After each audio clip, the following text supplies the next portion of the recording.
The clock read 3:47 a.m. when I found the documents that changed everything. Sleep wasn't happening anyway. Our cybersecurity firm had a major client presentation Monday, and my brain was running overtime, analyzing potential vulnerabilities in their network architecture. That's when I decided to grab my old laptop from the home office to review some archived project files. I wasn't snooping. Let me be crystal clear about that. The laptop had been sitting in my desk drawer for months, supposedly broken according to Melissa. "The screen keeps flickering," she'd said back in March. "Just use your work computer for everything." But when I powered it up, it worked perfectly fine. That should have been my first red flag. What I found in the browser history made my blood run cold. Custody petition forms, Colorado family court websites, legal aid services for biological parent rights, and buried in the downloads folder, a partially completed document titled Petition for Modification of Parental Responsibilities. The petitioner's name, Damian Brooks. The children in question, Sophia Reynolds, age 12, and Isabella Reynolds, age 10. My daughters. The girls I'd been raising as my own for 6 years, ever since Melissa and I got married 8 years ago, when they were 6 and 4 years old. I sat there in the dark, staring at legal documents that treated me like I didn't exist, like the countless bedtime stories, soccer practices, homework sessions, and middle-of-the-night fever watches meant absolutely nothing, because I didn't share DNA with these kids. The browser history told the whole story. Months of research on father's rights, custody modification, step-parent adoption reversal, email threads with family court mediators, and most damning of all, a saved draft email to someone named dbrooks.gmail.com with the subject line, "The girls are ready to know the truth." My hands were shaking as I scrolled through page after page of evidence. Screenshots of text conversations discussing transition timelines, saved articles about introducing children to biological parents after extended separation, a detailed financial analysis of child support obligations versus custody arrangements. This wasn't some sudden impulse decision. This was a calculated long-term strategy that had been in motion for months while I was completely oblivious. My phone buzzed with an incoming text. Melissa's name lit up the screen. "Working late tonight with the Denver Metro Hospital account. Crisis with their new patient management system. Don't wait up. Might be here until dawn, fixing database vulnerabilities." It was 3:52 a.m. I work in cybersecurity. I know exactly how long database vulnerabilities take to patch. And I also know that Melissa works as a marketing coordinator for a small business consulting firm, not a hospital IT contractor. Every instinct I developed over 15 years in network security was screaming that something was fundamentally wrong. With this picture, when people lie about technical details to someone who works in that exact field, they're usually hiding something much bigger than a work emergency. I screenshot everything on that laptop. Every document, every email, every browser search, every saved file. As a cybersecurity specialist, I know how to preserve digital evidence properly. Chain of custody, metadata preservation, timestamp verification, call it professional paranoia. But I had a feeling I was going to need ironclad proof of what I was seeing. Then I did what any rational person would do at 4 a.m. after discovering their family was being dismantled behind their back. I called my attorney. Andrew Sullivan had been handling tech industry contracts for our company for 3 years. Smart guy, divorced himself, understands how ugly family disputes can get when emotions and money collide. More importantly, he specialized in family law before moving into corporate contracts. He picked up on the third ring. "Jason, what's the emergency?"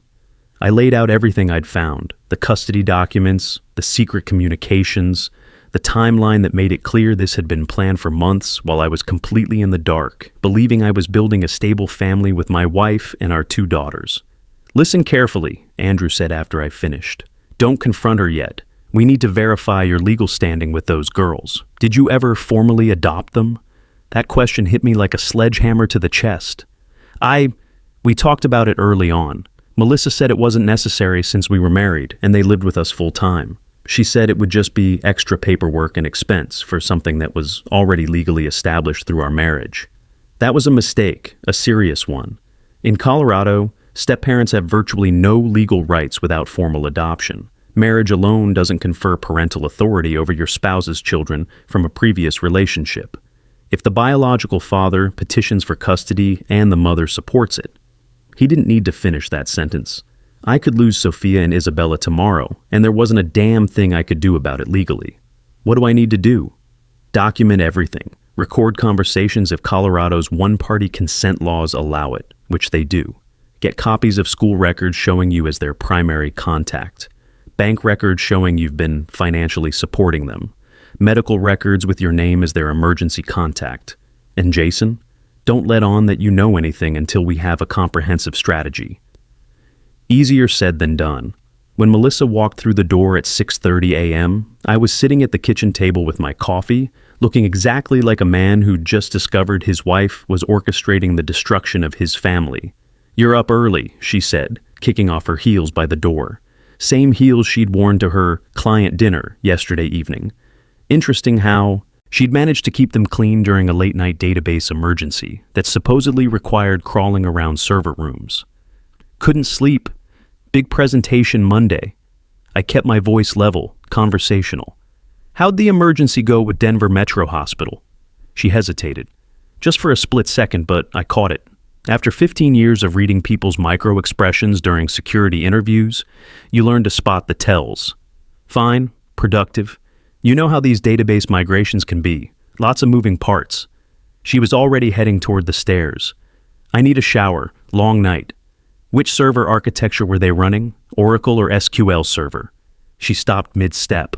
"What?" "For the patient management system. Oracle database structures handle migration differently than SQL server. Just curious about the technical approach." Another pause, longer this time. It was more on the consulting side. The IT team handled the technical details. I nodded sympathetically. "Right. So you were there for change management. Makes sense. Those hospital transitions can be brutal on staff workflow." "Exactly?" Relief flooded her voice. The nurses were struggling with the new interface. Except Denver Metro Hospital had switched to Epic systems 2 years ago. I knew this because our cybersecurity firm had consulted on their network security during that transition. There was no new patient management system, and certainly no database migration happening this week. Damian Brooks still the primary contact for their IT procurement? Her face went white. Absolutely, completely white. The silence stretched between us like a live wire. I watched her scramble to remember what stories she might have told me previously about work contacts, what lies she needed to maintain, what truths she'd accidentally revealed. "How do you know that name? You mentioned him before, said he was difficult to work with on hospital accounts." I was improvising now, following the thread of her panic to see where it led. "Right, yes. He's challenging, very demanding client. Pharmaceutical sales can be like that. Lots of pressure to meet quotas." I hadn't mentioned pharmaceuticals. She had no reason to know what industry Damien worked in unless she knew him personally. Her face went from white to gray. The girls came downstairs a few minutes later, backpacks ready for their Saturday activities. Sophia had debate team practice at school. Isabella had violin lessons in Littleton. Normal weekend chaos that suddenly felt incredibly precious because I had no idea how many more weekends like this I had left. "Dad, can you drive me to practice today?" Sophia asked, plopping down on the couch next to me with her debate materials. Mom said she might be too tired from her late work night. Dad, she called me Dad, had been calling me Dad for 6 years now, ever since she stopped asking why her last name was different from her biological father's, like some of her classmates. "Of course, sweetheart." I helped her organize her research notes. "What's this week's topic?"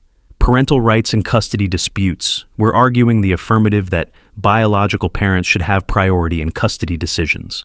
The irony was so sharp, it was almost funny. Almost. "Interesting topic. What's your main argument?" "That biological connection creates inherent responsibilities that can't be transferred to other people, no matter how well-intentioned they are." I caught Melissa watching us from the kitchen doorway with an expression I'd never seen before. Guilt, regret, or just calculation as she figured out how to extract my daughters from my life with minimal drama. "What about when the biological parent has been absent?" I asked. "Does abandonment affect those inherent rights?" Sophia frowned, considering the question seriously. That's the main counter-argument we have to address. The opposition says that consistent caregiving creates stronger parental bonds than DNA. What do you think? I think... She paused, looking at me with those serious dark eyes she'd inherited from neither Melissa nor Damien.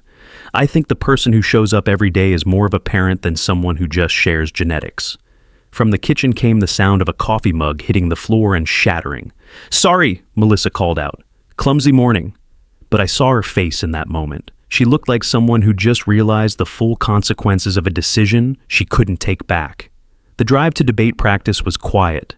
Sophia spent most of it reviewing her notes, but as we pulled into the school parking lot, she looked up at me with a question that stopped my heart.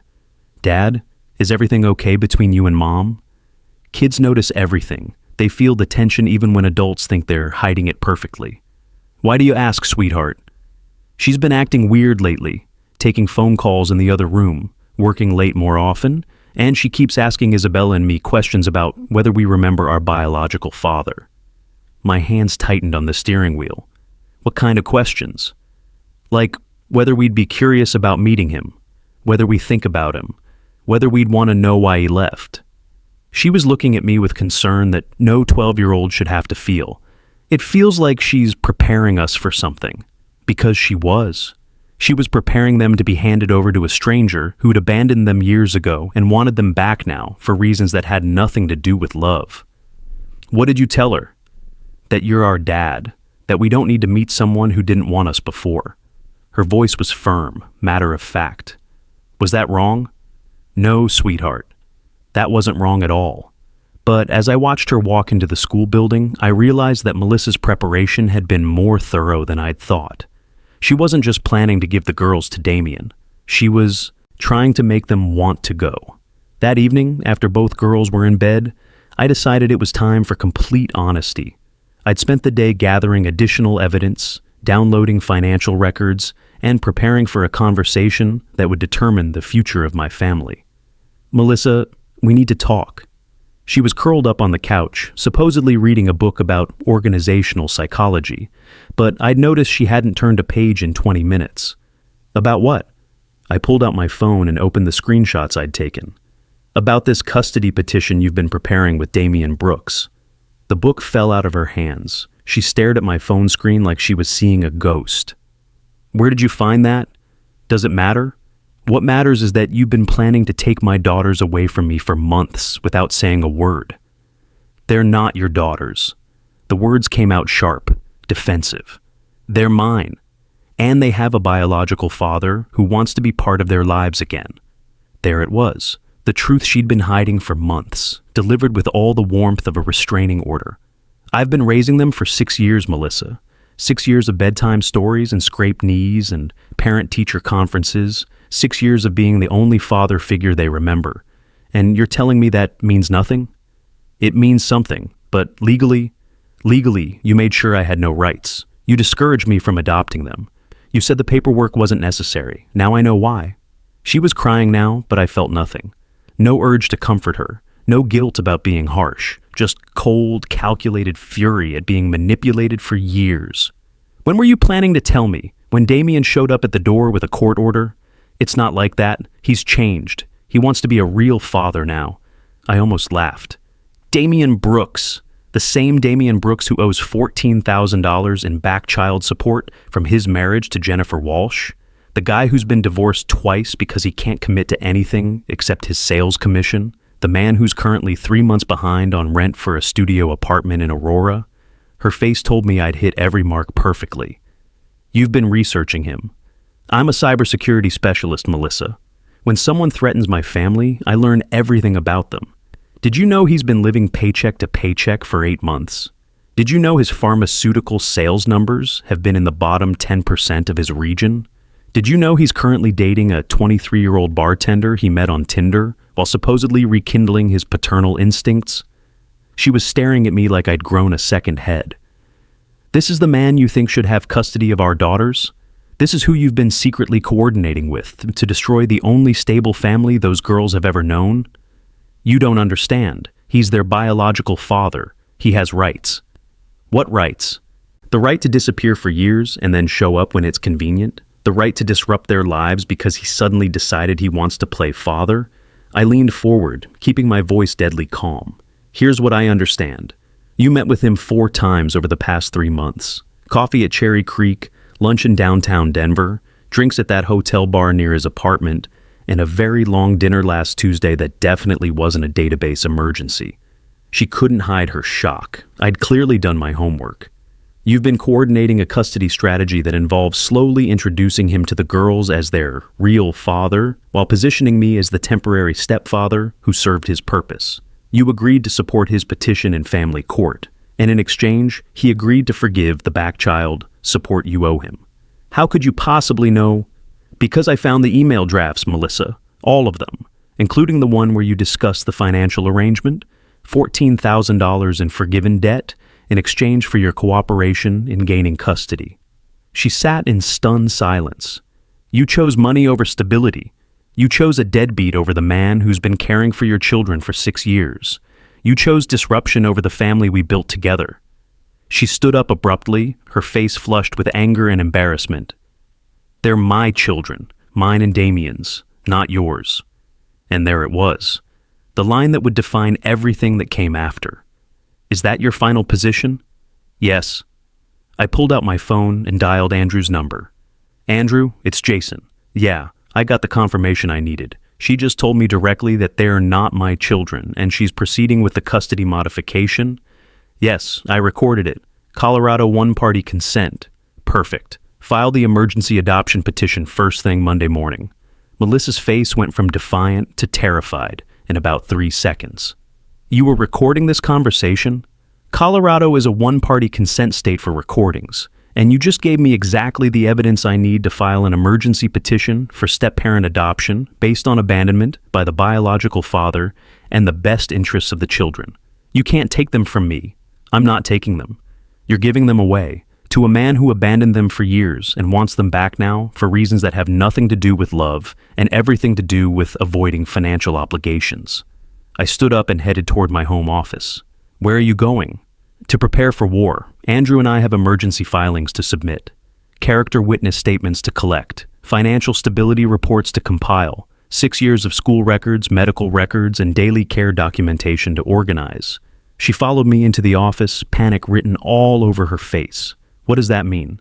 It means when the family court judge looks at this case, they're going to see a committed stepfather who's been the primary caregiver for 6 years versus a biological father with a history of abandonment and financial irresponsibility, and a mother who is willing to disrupt her children's lives for money.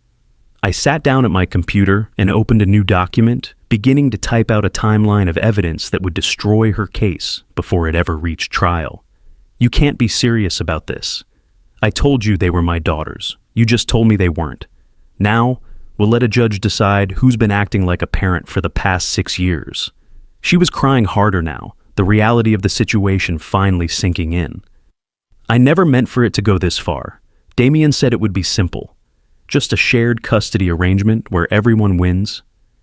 Damien lied, because that's what Damien does. He makes promises he can't keep to get what he wants, just like he promised to be a father to those girls 8 years ago. The next 3 months were a blur of legal proceedings, evidence gathering, and careful documentation of every interaction with the girls.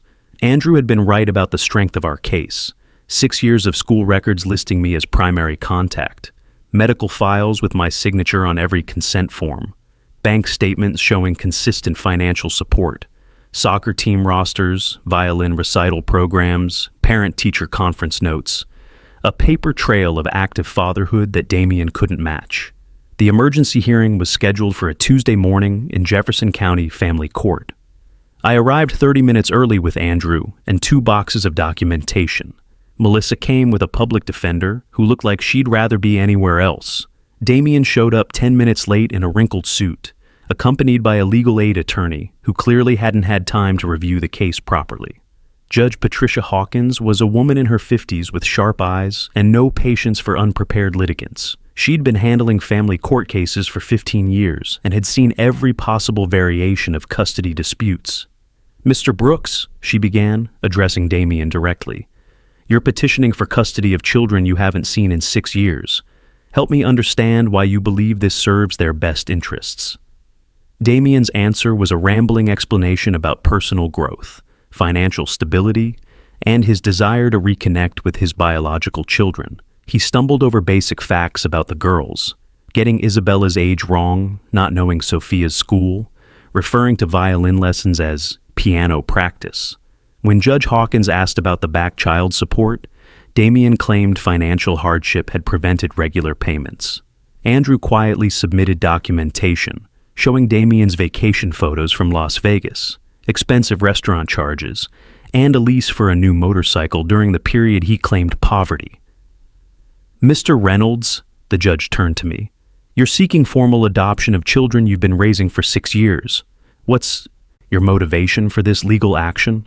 Your Honor, I want to ensure that the girls have legal security with the parent who's been their primary caregiver. They deserve stability, not disruption based on biological claims from someone who chose to be absent during their formative years." The judge reviewed our documentation carefully. School records showing my involvement in every academic conference, medical records with my signature on consent, forms for everything from routine checkups to emergency room visits, letters from teachers, coaches, and neighbors describing my role as the girl's father. "Mrs. Reynolds," Judge Hawkins addressed Melissa with barely concealed disapproval, "you've been married to Mr. Reynolds for 8 years. Why are you now supporting a custody petition that would remove the children from the only stable home they remember?"